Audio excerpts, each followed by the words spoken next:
नमस्कार साथियों, आज 9 मार्च 2022 को मध्य प्रदेश के माननीय वित्त मंत्री महोदय श्री जगदीश देवड़ा जी के द्वारा मध्य प्रदेश का 2022-23 के लिए बजट प्रस्तुत किया गया।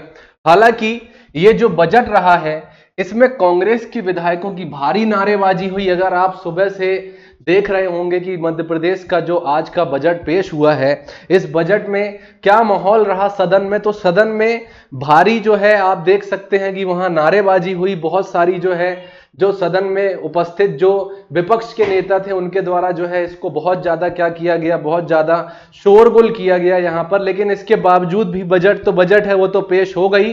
तो बजट पेश कर दिया गया है और वित्त मंत्री महोदय द्वारा जो है 2022-23 के लिए मध्य प्रदेश की आगामी रणनीति क्या होने वाली है और 2022-23 में किस तरह से हमारा मध्य प्रदेश जो है ये प्रगति के नए कीर्तिमान स्थापित करने वाला है, इसको जो है बजट में इनके द्वारा बताया गया है। तो स्टार्ट करेंगे इस वीडियो को। लेकिन मध्य प्रदेश का जो बजट आज प्रस्तुत हुआ है इसको जानने से पहले हम मध्य प्रदेश का जो बजट है इसके इतिहास को भी जान लेते हैं।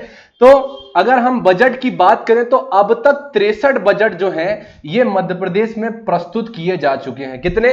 63 बजट जो है ये मध्य प्रदेश में अब तक प्रस्तुत किए जा चुके हैं। आप सभी को पता है कि मध्य प्रदेश का गठन 1 नवंबर 1956 को हुआ। भाषाई आधार पर जब राज्यों का गठन हुआ तो तब से लेकर अब तक 63 बजट जो हैं ये हमारे मध्य प्रदेश में पेश हो चुके हैं। और प्रदेश के गठन के करीब 1 महीने बाद तत्कालीन वित्त मंत्री भगवंत राव अन्नाभाऊ मंडलोई ने 19 दिसंबर 1956 को मध्य प्रदेश का पहला बजट प्रस्तुत किया था। तो प्रश्न यहां पर बन जाएगा आपके लिए कि मध्य प्रदेश का पहला बजट जो है ये किसके द्वारा प्रस्तुत किया गया था? तो ये किसके द्वारा प्रस्तुत किया गया था? भगवंत राव अन्नाभाऊ मंडलोई जी जो है इनके द्वारा 19 दिसंबर 1956 को मध्य प्रदेश का पहला बजट प्रस्तुत किया गया था। इसके अलावा मध्य प्रदेश के ये कार्यवाहक सीएम भी थे। जो भगवंत राव अन्नाभाऊ मंडलोई थे ये कार्यवाहक सीएम भी थे। सीएम क्यों थे? तो आप सभी को पता है कि हमारे मध्य प्रदेश के पहले सीएम कौन थे? पंडित रविशंकर शुक्ल। तो पंडित रविशंकर शुक्ल जो है इनका क्या हो गया था? निधन हो गया था। और इसके बाद जो है कार्यवाहक सीएम के तौर पर भगवंत राव अन्नाभाऊ मंडलोई जो है इनको जो है चुना गया था और इसके बाद में इनके द्वारा ही जो है बजट जो है ये पेश किया गया था। तब से लेकर अब तक कुल प्रदेश के 19 वित्त मंत्रियों के द्वारा 63 बजट पेश किए जा चुके हैं। और आप सभी को पता है कि जो पिछला बजट जो हमारा था 2021-22 का, इसको भी जगदीश देवड़ा जी के द्वारा ही क्या किया गया था? प्रस्तुत किया गया था, प्रेजेंट किया गया था। इसके अलावा 2 मंत्रियों के नाम है सबसे ज्यादा बजट पेश करने का रिकॉर्ड। तो मध्य प्रदेश में 2 ऐसे मंत्री हैं साथियों जिनके नाम पर जो है सबसे ज्यादा बजट पेश करने का रिकॉर्ड है। अब आप सोच रहे होंगे कि रिकॉर्ड तो एक जन के नाम पर बनता है, 2 के नाम कैसे बन गया?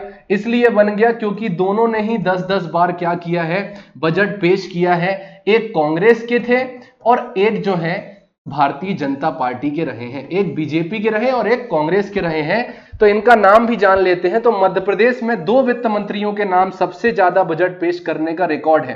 कांग्रेस के अजय नारायण मुशरान ने लगातार 10 बार प्रदेश का बजट पेश किया था। वहीं इनके बाद बीजेपी के राघव जी के नाम जो है 10 बार मध्य प्रदेश का बजट पेश करने का जो है इनके नाम रिकॉर्ड है। ये है मुशरान जी और ये है राघव जी। इनके दोनों ही जो है दोनों ने ही 10-10 बार मध्य प्रदेश का बजट प्रस्तुत किया है। आगे बढ़ते हैं और देखते हैं आगे 2019-20 में जो है ये बजट नहीं पेश हुआ था। क्या हुआ था? 2019-20 का अगर आपसे प्रश्न पूछ लेता है कि मध्य प्रदेश का किस वित्तीय वर्ष का बजट जो है ये पेश नहीं हुआ था या नहीं प्रस्तुत किया गया था, तो आपको याद होना चाहिए 2013 से 2018 के बीच 5 बार बजट पेश करने का रिकॉर्ड पूर्व वित्त मंत्री जयंत मलैया के नाम भी है। जबकि 2018 के विधानसभा चुनाव के बाद जो है हमारे मध्य प्रदेश में सरकार में परिवर्तन हो गया था, सत्ता परिवर्तन हो गया था। कांग्रेस की कमलनाथ जी की सरकार बनी थी। तब पहला जो है कांग्रेस का उसका बजट जो है ये तरुण भनोट जी के द्वारा जो है ये प्रस्तुत किया गया था, जबकि कोरोना के चलते 2019-20 का बजट जो है क्या नहीं हुआ था, प्रस्तुत नहीं हुआ था। तो वो कौन सा वित्तीय वर्ष है, 2019-20 का जो वित्तीय वर्ष है, तब बजट क्या नहीं हुआ था, बजट प्रस्तुत नहीं हुआ था, पेश नहीं हुआ था। ये आपको याद रखना है बहुत अच्छे से, प्रश्न यहीं से बनते हैं साथियों।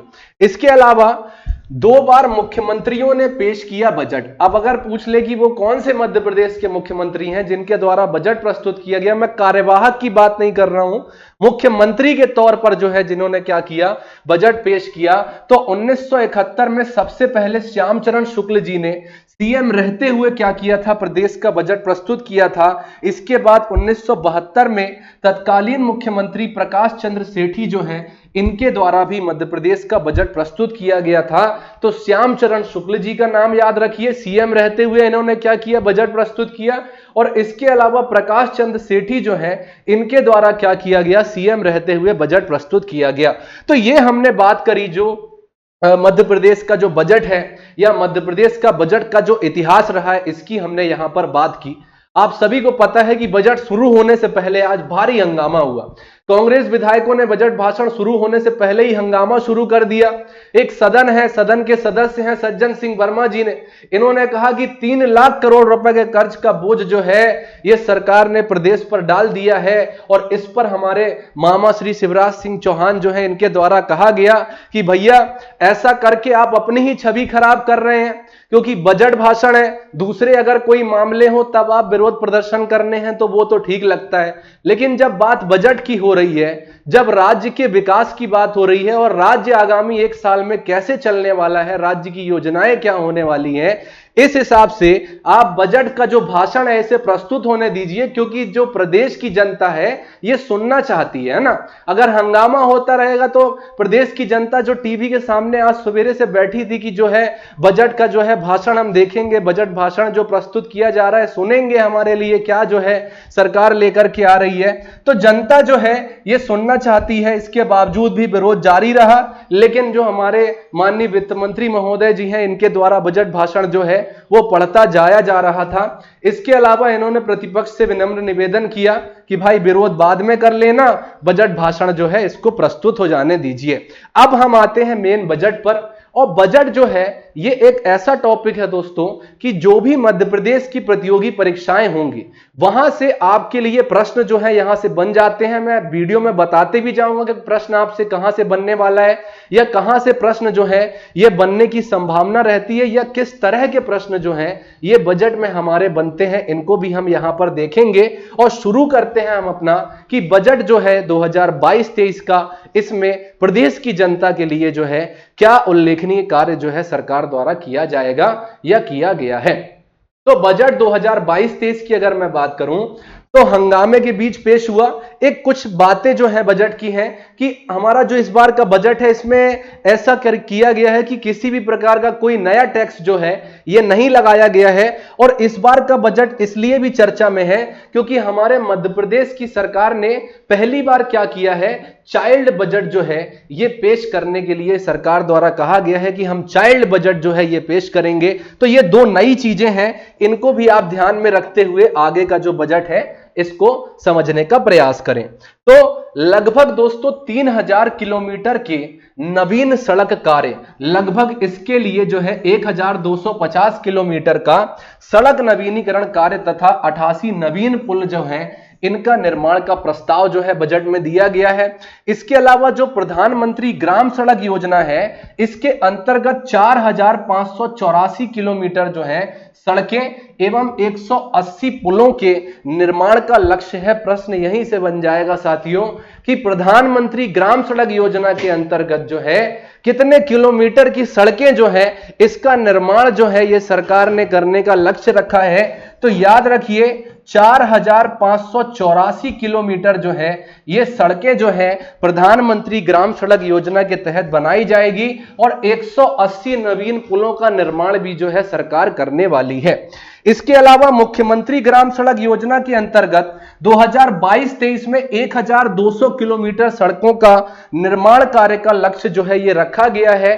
तो यहां पर दो चीजें हैं साथियों, पहला है प्रधानमंत्री ग्राम सड़क योजना और दूसरा है मुख्यमंत्री ग्राम सड़क योजना। प्रधानमंत्री ग्राम सड़क योजना के तहत जो है 4584 किलोमीटर सड़कें बनाने का लक्ष्य है। वहीं अगर हम बात करें मुख्यमंत्री ग्राम सड़क योजना तो इसके लिए 1200 किलोमीटर सड़कें बनाने का सरकार का लक्ष्य रखा गया है। इसके अलावा 2022-23 के पूंजीगत व्यय के बजट अनुमान को पुनः लगभग 21% बढ़ाकर कुल आपका 48,800 करोड़ का प्रावधान जो है यह प्रस्तावित किया गया है। वहीं सरकार ने कहा कि कोविड की दूसरी और तीसरी लहर के बावजूद जो है वित्त वर्ष 2021-22 का पुनरीक्षित अनुमान जो है ये गत वर्ष से लगभग 8,829 करोड़ रुपए अधिक हो करके, मतलब कि 8,829 करोड़ रुपए से अधिक हो करके इस बार 40,415 करोड़ रुपए तक जो है ये पहुंच गया है, जो कि एक कीर्तिमान है। तो सरकार बता रही है कि भैया कोविड भी चल रहा था, इसके बावजूद भी जो है हमने यहां पर क्या किया है, एक कीर्तिमान स्थापित किया है। इसके अलावा सरकार जो है ये कह रही है कि एमबीबीएस और नर्सिंग की सीटों को बढ़ाया जाएगा। इलेक्ट्रिक वाहनों के लिए भोपाल, इंदौर और जबलपुर में 217 चार्जिंग स्टेशन बनेंगे।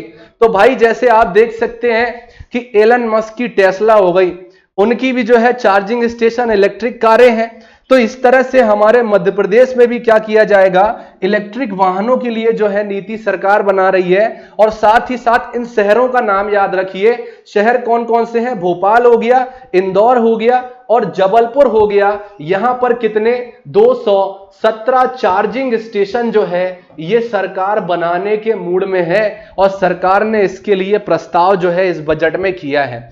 इसके अलावा उद्यानिकी फसलों के लिए 1 लाख मीट्रिक टन की भंडारण क्षमता विकसित की जाएगी। दुग्ध उत्पादन योजना जो है ये सरकार द्वारा शुरू की जाएगी। इसके लिए सरकार ने 1050 करोड़ रुपए का प्रावधान जो है 2022-23 के बजट में किया है। वहीं प्रदेश में घर घर पशु चिकित्सा सेवा जो है ये शुरू की जाएगी। मछली पालन के क्षेत्र में रोजगार की संभावनाएं जो है ये सरकार बढ़ाने के लिए कह रही है और मुख्यमंत्री मत्स्य पालन योजना जो है ये शुरू करी जाएगी। तो इस योजना को याद रखिए, यहीं से जो है आपके प्रश्न बन जाएंगे, चाहे एमपीपीएससी में हो या फिर अन्य तरीके से प्रश्न हो वो बन सकते हैं। तो मुख्यमंत्री मत्स्य पालन योजना जो है ये शुरू की जाएगी। 50 करोड़ रुपए का प्रावधान जो है इसके अंतर्गत सरकार द्वारा किया गया है मत्स्य पालन योजना के लिए। इसके अलावा नेशनल मोनेटाइजेशन पाइपलाइन योजना के संबंध में सरकारी संपत्तियों के प्रबंधन पर राज्य सरकार जो है ये काम कर रही है और इसे गति देने के लिए स्पेशल पर्पस व्हीकल कंपनी जो है ये भी बनाई जाएगी या बनाई गई है, सरकार का ऐसा कहना है। इसके अलावा लाडली लक्ष्मी योजना बहुत इंपॉर्टेंट ये योजना है।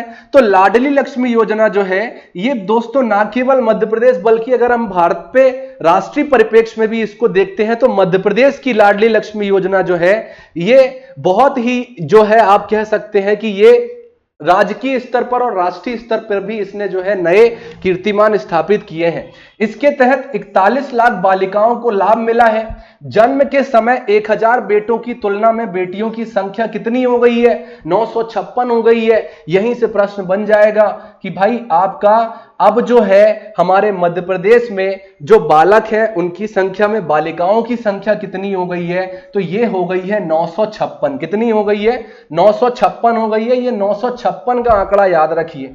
इसके अलावा बेटियों के सपने साकार करने के लिए राज्य सरकार लाडली लक्ष्मी योजना का विस्तार करते हुए उच्च शिक्षा के लिए भी जो है ये क्या करेगी, ये जो लाडली लक्ष्मी योजना के अंतर्गत जो शामिल है हमारे मध्य प्रदेश की लड़कियां, इनके लिए क्या किया जाएगा, इनके लिए शिक्षा के लिए वित्तीय सहायता भी जो है सरकार उपलब्ध कराएगी। इसके अलावा सरकार पहली बार चाइल्ड बजट पेश कर रही है। तो ये चाइल्ड बजट जो है इसको आप समझिए, इसको बहुत अच्छे से ध्यान में रखिए, याद में रखिए, क्योंकि ये पहली बार हमारे मध्य प्रदेश में हुआ है जब सरकार क्या कर रही है, चाइल्ड बजट प्रस्तुत कर रही है।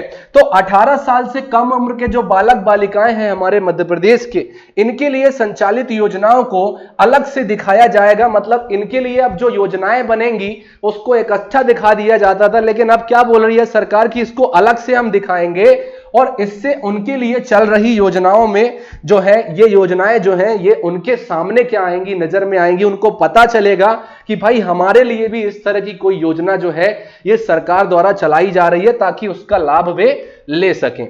इसके अलावा ग्राम एवं नगर दिवस का आयोजन जो है ये सरकार द्वारा किया जाएगा। इससे लोगों में ये भावना विकसित होगी कि मेरे गांव या शहर के विकास में क्या मदद कर सकते हैं। इसका मतलब समझिए क्या बोल रहा है कि ग्राम एवं नगर दिवस का आयोजन किया जाएगा। जो गांव है हमारे मध्य प्रदेश के, नगर है, यहां पर क्या किया जाएगा, जो इससे रिलेटेड दिवस हैं जो है इनको यहां पर सेलिब्रेट किया जाएगा, इनको जो है आयोजन किया जाएगा, ये मनाया जाएगा, ताकि यहां के लोगों को पता चल सके इनके गांव के बारे में, और ताकि इनको पता चल सके कि हमारे गांव में क्या विकासात्मक कार्य जो है ये किए जा रहे हैं। इसके अलावा फसलों को जीआई टैग यानी कि ज्योग्राफिकल इंडिकेशन टैग यानी कि भौगोलिक संकेतक टैग जो है ये दिलाने का सरकार क्या करेगी, प्रयास करेगी, कोशिश जो है ये सरकार द्वारा यहां पर की जाएगी, ताकि हमारी जो मध्य प्रदेश की फसलें हैं या फिर और भी अन्य जो उत्पाद हैं उनको क्या मिल सके, जीआई टैग मिल सके।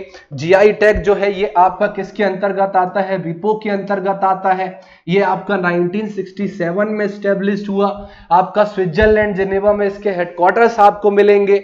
वर्ल्ड इंटेलेक्चुअल प्रॉपर्टी ऑर्गेनाइजेशन, इसके अंतर आपका जो है क्या आता है, आपका ट्रेडमार्क आता है, आपका जीआई टैग आता है। ये बहुत सारी चीजें जो है उसमें इंक्लूड रहती हैं, उसको हम और कभी समझेंगे।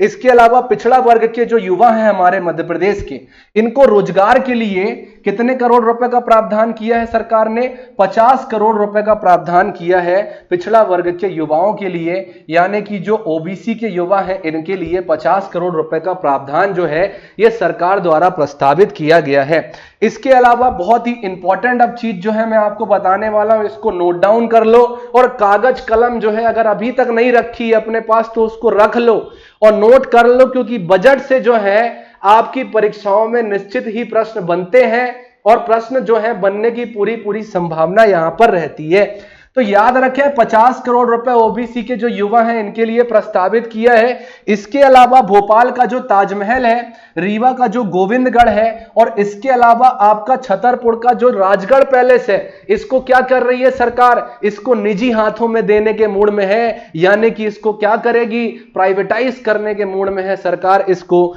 निजी निवेशकों को देने के लिए जो है सरकार कह रही है कि इसको निजी हाथों में दे दिया जाएगा, यानी कि इन 3 जगहों को, भोपाल का ताजमहल, रीवा का गोविंदगढ़ और छतरपुर का राजगढ़ पैलेस जो है अब ये प्राइवेटाइज कर दिया जाएगा, प्राइवेट हाथों में ये चला जाएगा। इसके लिए जो भी मानदंड होते हैं अब बजट के बाद में सरकार जो है इसकी प्रक्रिया शुरू कर देगी। इसके अलावा 360 नए सीएम रायंजी के स्कूल खोलने का लक्ष्य है। 7,000 करोड़ रुपए का प्रावधान जो है इसके अंतर्गत जो है इसमें किया गया है। वहीं उच्च शिक्षा के लिए 12 करोड़ 47 लाख रुपए का प्रावधान जो है ये किया गया है, और स्वास्थ्य के लिए 13,642 करोड़ रुपए का प्रावधान किया गया है। देखिए यहीं से प्रश्न बन जाते हैं, प्रश्न ऐसा बन जाएगा कि वर्ष 2022-23 का जो बजट था इसमें स्वास्थ्य सेवाओं के लिए कितने करोड़ रुपए आवंटित करने का लक्ष्य रखा गया है। तो स्वास्थ्य के लिए कितना, 13,642 करोड़ रुपए। और वहीं अगर मैं बात करूं उच्च शिक्षा के लिए, तो उच्च शिक्षा के लिए 12 करोड़ 47 लाख रुपए जो है ये सरकार द्वारा जो है ये रखा गया है लक्ष्य। इसके अलावा बजट के अनुसार राजकोषीय घाटा, अब देखिए यहां पर ये बहुत इंपॉर्टेंट चीज है, राजकोषीय घाटा। तो ये जो राजकोषीय घाटा है ये 52,511 करोड़ रुपए हो गया है। कितना हो गया है, कितना हो गया है, 52,511 करोड़ रुपए का जो है ये बजट राजकोषीय घाटा हुआ है। वहीं कुल प्राप्ति कितनी है, 2,49,152 करोड़ रुपए, और व्यय कितना है, 2,47,715 करोड़ रुपए। तो आप सभी जानते हैं कि आपका व्यय जब ज्यादा हो जाता है और आपकी जो आय होती है वो कम होती है, तो उसमें क्या हो जाता है, आपका घाटे का बजट होता है उसको घाटे का बजट जो है बोला जाता है। यानी कि आपकी आय जो है, आया कम है लेकिन गया ज्यादा है, इस हिसाब से अनुमान लगाया जाता है कि बजट जो है ये घाटे का रहा है कि फायदे का रहा है। इसके अलावा पहली बार चाइल्ड बजट लाया गया, कोई भी नया कर नहीं लगाया गया है। पिछले वर्ष की तुलना में 13% अधिक राजस्व वसूली का अनुमान जो है ये बजट में लगाया गया है। वहीं स्वरोजगार योजना जो है, इसके तहत 2.5 लाख लोगों को रोजगार मुहैया कराया जाएगा। तो ऐसा कोई भी बजट नहीं है जहां पे सरकार ये ना बोलती हो रोजगार मिलेगा रोजगार मिलेगा। तो हम यही उम्मीद करते हैं कि सरकार अगर बोल रही है कि रोजगार जो है हमारे प्रदेश के युवाओं को, प्रदेश के लोगों को जो है मुहैया कराया जाएगा, तो उस पर प्रभावी तौर पर कार्य भी जो है ये सरकार द्वारा किया जाए। ये हमारी सरकार से अपील है कि अगर सरकार कह रही है कि 2.5 लाख लोगों को रोजगार मुहैया कराया जाएगा, तो उसके लिए भी सरकार प्रयासरत रहे, उसके लिए भी कार्य करे। वहीं जनवरी 2022 तक 3048 किलोमीटर सड़कें बनाई गई। इस बार 4000 किलोमीटर सड़कें बनाई जाएंगी और सड़कें बनाने के लिए 108 करोड़ रुपए का प्रावधान जो है ये सरकार द्वारा रखा गया है। मुख्यमंत्री ग्राम सड़क योजना, आपका जो है प्रधानमंत्री सड़क योजना वो अलग हो गई और ये जो है ये आपकी योजना अलग है, इसे भी आप ध्यान में रखें। इसके अलावा स्व सहायता समूह जो होते हैं इनके लिए 1100 करोड़ रुपए का प्रावधान किया गया है। 2021-22 के बजट के मुकाबले ये क्या है, 100% अधिक है। क्या है, 100% अधिक है। इसके अलावा जो ITI है यानी कि जो कौशल प्रशिक्षण संस्थान है, इसको राष्ट्रीय स्तर पर जो है मध्य प्रदेश सरकार ले जाने वाली है। इसमें जो है मध्य प्रदेश अग्रणी संस्थान है, मध्य प्रदेश के ITI देश भर में अग्रणी है। वहीं बजट में मुख्यमंत्री कारीगर उन्नयन कौशल योजना जो है यह भी प्रस्तावित है, यह भी आपको याद रखना है। इसके अलावा प्यारे साथियों, किसानों को पशुपालन के लिए प्रोत्साहन देने के लिए घर घर पशु चिकित्सा सुविधाएं देने की कल्पना जो है यह भी सरकार द्वारा की गई है। आगे देखते हैं, आपका ATF पर वैट को घटाकर 4% किया गया है। देखिए ATF क्या होता है, ATF जो होता है इसका पूरा नाम होता है एविएशन टरबाइन फ्यूल। आप देखिए जब एविएशन टरबाइन फ्यूल जो है जब इसकी दरें बढ़ती है तो आपका कोई भी राज्य हो या राज्य हमारे देश का कोई भी राज्य हो, वहां पर क्या होती है, उड़ानें जो होती हैं, जो आप हवाई यात्रा करते हैं, ये महंगी हो जाती हैं। जब आपका एविएशन यानी कि ATF जो है ये घटता है तो क्या होता है, जो आपका हवाई यात्रा होती है उस पर जो है कम खर्च करना पड़ता है, और जब ये बढ़ता है तो इस पे बढ़ने पर जो है आपको हवाई यात्रा पर ज्यादा पैसे जो है ये खर्च करने पड़ते हैं। तो सरकार बोल रही है कि ATF पर वैट जानते हैं ना, वैल्यू एडेड टैक्स, इसको घटाकर क्या किया गया है, 4% किया गया है। इससे प्रदेश में विमानन सुविधाओं को बढ़ाने में क्या मिलने वाली है, मदद मिलने वाली है, और वंचित तबकों के लिए जो है ये बजट समर्पित है। अनुसूचित जनजाति रोजगार मूलक योजना जो है ये भी इस बजट में प्रस्तावित की गई है। तेंदुपत्ता संग्राहकों को लाभांश की राशि 70% से बढ़ाकर 75% करने का फैसला लिया गया है। तो ये आपका एक क्वेश्चन ही है कि तेंदुपत्ता संग्राहक जो हैं इनके लिए सरकार ने लाभांश की राशि जो है कितने % से बढ़ाकर कितने प्रतिशत करी है, तो 70% से बढ़ाकर के इसको कितना कर दिया है, 75% कर दिया गया है। वहीं 15 जनजातीय कन्या विद्यालयों को नए भवनों में संचालित करने का सरकार का लक्ष्य है। आजीविका के लिए नए अवसर मिले, इसके लिए कंप्यूटर प्रशिक्षण कौशल केंद्र का निर्माण जो है यह भी सरकार द्वारा किया जाएगा, और 15 जिलों में आहार अनुदान योजना जो है यह संचालित की जा रही है। आगे देखते हैं दोस्तों, आगे बजट में जो है क्या प्रावधान किया गया है। तो मध्य प्रदेश की अर्थव्यवस्था जो है ये 10 लाख करोड़ रुपए का आंकड़ा पार करने का लक्ष्य जो है ये रखा गया है, यानी, और इसमें हमने क्या हासिल की है, सफलता हासिल की है। तो 10 लाख करोड़ रुपए का आंकड़ा जो है ये हमारे मध्य प्रदेश की अर्थव्यवस्था जो है ये पार कर चुकी है। इसके अलावा स्वास्थ्य सेवाओं में व्यापक सुधार किया गया है। जिला चिकित्सालयों में कोविड-19 सेंटर जो है ये बनाए गए हैं और इसमें क्या की गई है, सरकार द्वारा सुविधाएं जो है ये बढ़ाई गई हैं। इसके अलावा मोस्ट इंपॉर्टेंट चीज है, बुरहानपुर जिला जो है, जिसे आप दक्षिण के द्वार के नाम से जानते हैं या जिसे आप बुनकरों का शहर भी कहते हैं, ये अपने नल जल योजना के लिए बहुत ज्यादा जो है आपका जो है देश भर में अपना नाम जो है ये रोशन कर रहा है। दरअसल हुआ ये है कि बुरहानपुर जिले के हर घर में नल जल योजना का 100% कार्यान्वयन हुआ है और अब जिले के हर घर में जो है यहां पर नल से पानी जो है ये पहुंचाया जा रहा है। तो बुरहानपुर क्या है, इसका अग्रणी राज्य है, अग्रणी जिला है, माफी चाहूंगा, ये आपको याद रखना है। इसके अलावा वित्त मंत्री की घोषणाओं में कुछ इंपॉर्टेंट ऐसी घोषणाएं हैं जिन्हें हमें जो है बहुत अच्छे से समझना है। तो सरकार बोल रही है कि हम 13,000 शिक्षकों की नियुक्ति करेंगे, स्कूल शिक्षा विभाग की ओर से की जाएगी और अन्य विभागों में भी रिक्त पड़े जो पद हैं यहां पर भी सरकार जो है भर्ती करने के लिए बोल रही है।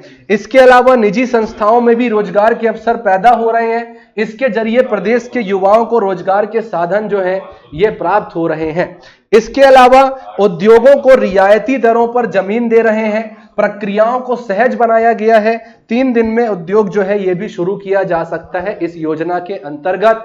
तो भाई सरकार बोल रही है कि युवाओं को रोजगार के साधन दे रहे हैं, तो खाली कह देने से युवाओं को रोजगार नहीं मिल जाता है, इसके लिए भी सरकार को जो है जमीनी स्तर पर कार्य करना होगा। इसके अलावा 21,865 करोड़ की 381 परियोजनाओं के निवेश को मंजूरी दी गई है, इसमें 60,000 लोगों को रोजगार मिलेगा। तो रोजगार की बहुत बात कर रही है सरकार, बस मिल जाए रोजगार हमारे मध्य प्रदेश के जो युवा हैं इनको। इसके अलावा भारत सरकार की ओर से उज्जैन में मेडिकल डिवाइस पार्क बनाने की मंजूरी मिल गई है। प्रश्न यहीं से बन जाएगा कि जो वर्ष 2022-23 का बजट है, इसमें सरकार ने कहा है कि एक मेडिकल डिवाइस पार्क जो है ये बनाने वाली है, ये किस जिले में बनाया जाएगा, तो ये आपका कहां पर बनाया जाएगा, उज्जैन में बनाया जाएगा। इसके अलावा रतलाम, भोपाल, इंदौर समेत अन्य शहरों में भी औद्योगिक क्षेत्र, इंडस्ट्रियल एरिया जो है ये डेवलप किया जाएगा, विकसित किया जाएगा। 41,000 से अधिक रोजगार के साधन क्या होंगे, इससे उपलब्ध होंगे। इसके अलावा इथेनॉल और जैव ईंधन के लिए परियोजना को मंजूरी जो है ये सरकार द्वारा दी गई है। इसके अलावा इंदौर, भोपाल, जबलपुर, ग्वालियर में आईटी पार्क बनाए गए हैं। युवाओं को सरकार बोल रही है कि भाई हमारे प्रदेश का जो युवा है ना, ये रोजगार मांगने वाला ना बने बल्कि रोजगार देने वाला बने। तो सरकार जो है इसके लिए भी क्या कर रही है, कोशिश कर रही है। इसके अलावा स्वरोजगार के लिए 2.5 लाख लोगों को हर माह ऋण उपलब्ध कराया जाएगा और मुख्यमंत्री क्रांति योजना जो है ये भी सरकार द्वारा प्रारंभ की जाएगी। तो प्यारे साथियों, ये हमारा था बजट आज का, और बजट की जितनी भी योजनाएं थी सरकार की, सरकार का बजट को लेकर के इस बार क्या स्टैंड रहा है या क्या योजनाएं जो है सरकार हमारे लिए आगामी 2022-23 में लेकर के आने वाली है, इसके बारे में आपकी क्या राय है। आपको जो है बजट में किए गए प्रावधानों में कौन सा प्रावधान जो है सबसे ज्यादा अच्छा लगा और कौन से ऐसे प्रावधान हैं जिससे आप संतुष्ट नहीं है। आपकी कीमती राय जो है ये कमेंट बॉक्स में जरूर दें। आपके लिए कमेंट बॉक्स हमेशा ओपन रहता है हमारा। हाँ, लेकिन किसी पार्टी को या किसी व्यक्ति विशेष को जो है कमेंट में चोट पहुंचाने का कार्य ना करें। तो उम्मीद करता हूं प्यारे साथियों, आज का जो हमारा बजट का वीडियो है इसको आप लोग पिछली बार की तरह बहुत प्यार देने वाले हैं। तो बहुत बहुत धन्यवाद आपका इस वीडियो को देखने के लिए। मिलते हैं आपसे अपने नेक्स्ट वीडियो में, तब तक के लिए नमस्कार, जय हिंद, जय Bharat and thank you so much for watching this video.